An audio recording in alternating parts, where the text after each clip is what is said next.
Andrew Tate. This guy's rich, he's strong, he's a fighter, he has millions of fans around him, but that doesn't mean everything he says is right. Right? Am I a fan or am I a hater? I'll tell you later, but what I'm gonna tell you right now is something that people usually think about Andrew, but they barely talk about it. Who has the ability to beat him and take the crown?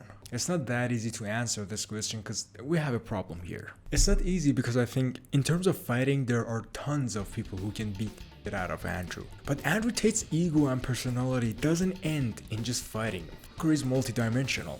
Like, he talks about lifestyle, religion, fighting, I don't know, politics. I could think he's Batman. But is he really good at all of them?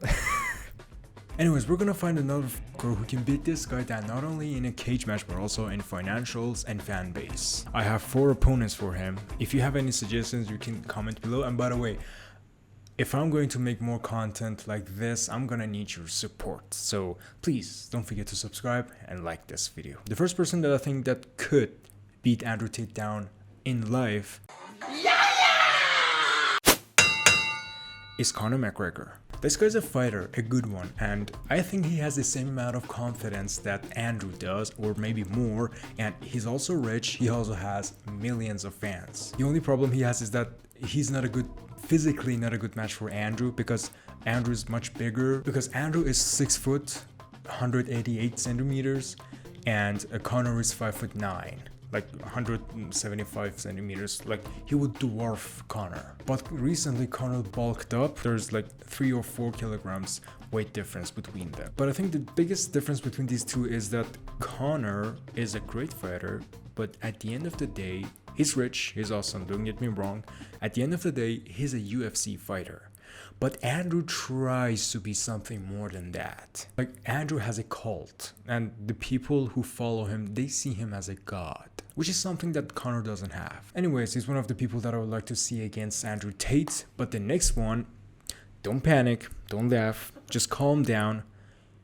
Logan Paul. Easy, ladies and gentlemen. Just hear me out. Just bear with me, alright? He's not the greatest boxer of all time. Not even close, everyone knows that. But he can box. He's 8 years younger. He's the same height.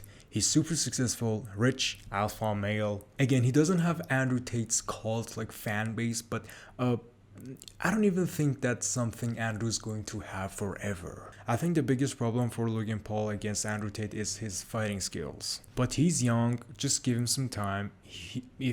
Oh, hold on a second, he can wrestle too. I forgot about that. Fuck. Yeah, I think he's a wrestling school dropout.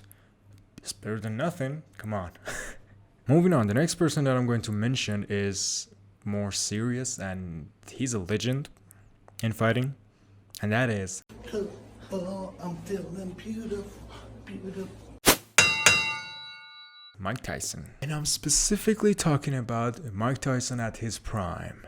220 pounds, 5'11". I know Andrew's a kickboxer, but Mike Tyson is a boxer. He's not gonna kick, but with Mike Tyson's mentality in a ring, he's definitely going to win. I'm not underestimating Andrew Tate. I've seen him fight for many times, but Mike Tyson, like prime Mike Tyson, fights to kill. That's it, nothing more. And last but not least, this guy is a UFC champion. He's a boxer, a kickboxer, and he has a purple belt in jiu-jitsu. Israel Adesanya. He's 6'4", which is 2 inches taller than Andrew, and his reach, check this out, his reach is 80 inches. That's 2 meters of reach. Like, if this guy opens his arms like this, his arms are going to be longer than his height. And he's also an anime fan. Who isn't, right? He's a fighter, a good fighter. He's fighting in tournaments right now, and he also watches anime. With all that, I think he can definitely take Andrew down. But unfortunately, his fame is bound to UFC and anime.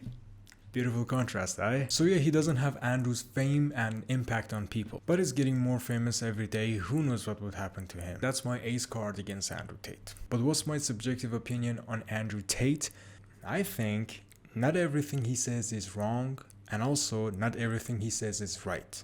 I think these are the two presuppositions that people usually have for Andrew Tate. He's usually wrong in my opinion. He's too extreme, and sometimes I believe that he's just acting, like things he say is not what he really believes in, but he does that anyway to gain more success, which makes sense. But I don't love him, I don't hate him. I don't see him as a guru. I see him as a troll. He's probably going to jail again, but let me be honest with you. I want to see him fight in a cage match before he goes to jail again. But I want to see him go down. And not because I hate him. I don't. But first of all, that would break his spirit and ego, which is, I believe, why some people worship this guy. And that would be proof. Like, him losing a fair fight would be a proof that he's not sacred or holy. And the second reason is, it's fun to see a guy get bigger and bigger every day and then see him fall. And don't get me wrong, I'm not a narcissistic, sadistic guy who enjoys watching people get fucked by life, but it's fun to see a building that gets bigger and taller every day, but watching it all fall down in just a few seconds has its own entertainment. I'm being weird. This is Nick Litfi. Don't forget to like and subscribe. I'm leaving. I'll be back.